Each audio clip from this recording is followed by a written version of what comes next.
Anger is psychological distancing. And I know that I've brought this up a couple of times now, but let's go deeper with this thing. When you're getting into that anger state, we call this a feeling. I don't think it's a feeling. I think it's fear. I don't think that fear is a feeling. I think that fear is another thing. I put it in a different category. And I think that it's probably best for you too also. The emotions that you have are something almost sacred in my life. I think that there are very, very good things. It's the cheap drama versus the great drama. The great drama is the good stuff. The kid that runs up to you and gives you a big hug. The holding on to your significant other for longer than you were supposed to. The home run hit in the bottom of the seventh to win the game. Like, those are the good dramas. The cheap drama is the bullshit. And it's easy to get wrapped up in anger of the bullshit. Anger is a psychological distancing away from any, it's an attempt to psychologically distance. If I get angry at you, which would be my fault, it'd be 100% my responsibility, not your fault. It doesn't matter what you say to me. It doesn't matter what you do to me. If I get angry at you, it is my fault. Okay? That's me taking responsibility, okay, for what I have. If I get angry at you, you've got nothing to do with it. However, if I get angry at you, what I'm attempting to do with the anger is aggressively push you away. Okay, not physically, psychologically, push you away with aggression. I'm trying to scare you into running away so that you will not see my anger. And I realize from a logical perspective of how we're thinking this through, and you're probably thinking very logically right now, not emotionally, and not with a lot of angst or anything like that. You're just thinking very logically. You're like, no, that's not what that is. That can't be what that is. But in this super emotional state, I know that I'm going back and forth on my emotions thing here, so just blot that out. I'm just going to use regular people words here for a little bit. In a super emotional state, it's hard to think logical. So these people that are acting in anger, they're not being logical. They're not being pragmatic. They're not thinking. They're just acting on impulse. Okay, they're using more reaction or instinct than they are actual logic. So you thinking logically right now isn't putting yourself in the space of that person that is thinking without logic. So you have to stop and analyze what anger is. It's this aggression. Like, if I can scare you away, then you won't see that I'm scared. It's something that the more assertive type people do.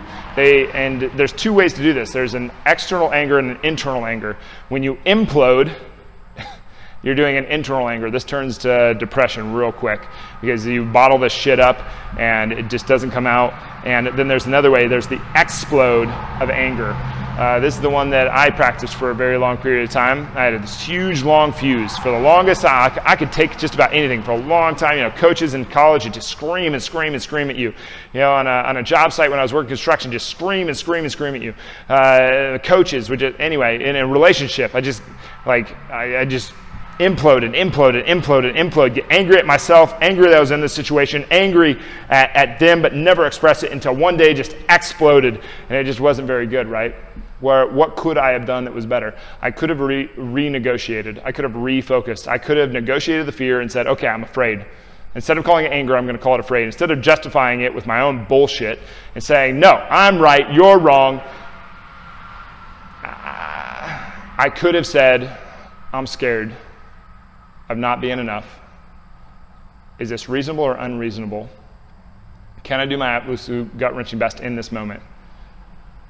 And then I could have nurtured myself into being more all in.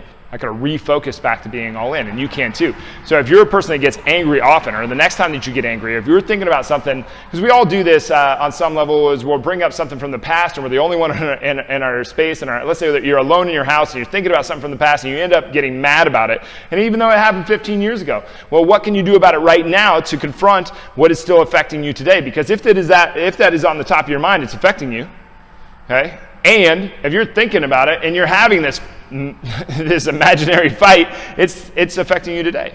So how do we do with this? Because it's really hard to focus on what we need to do in our day to actually become and have and do what we want in our life if we're sitting here focusing on being angry about something that happened 15 years ago. So how do you negotiate the fear in order to refocus back to being all in to here? Well, we've got to ask.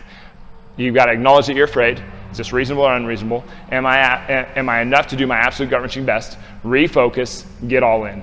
Anger is just a psychological distancing from anybody seeing that you are afraid that you are not enough.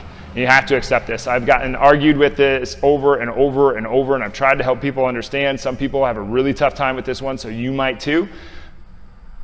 That's an error. You have to look at this, and you don't have to, you can do whatever you want. But if you want to understand this anger thing, analyze it, look at it, try to see. Something happened in there, and if you are trying to make up this idea that it's reasonable to be angry, then you're justifying your own bullshit. It is the fear of not being enough. Anytime that you start saying, I got pissed about this, or I got angry about that, or I'm so mad about this, change what it really is. Say, I'm scared.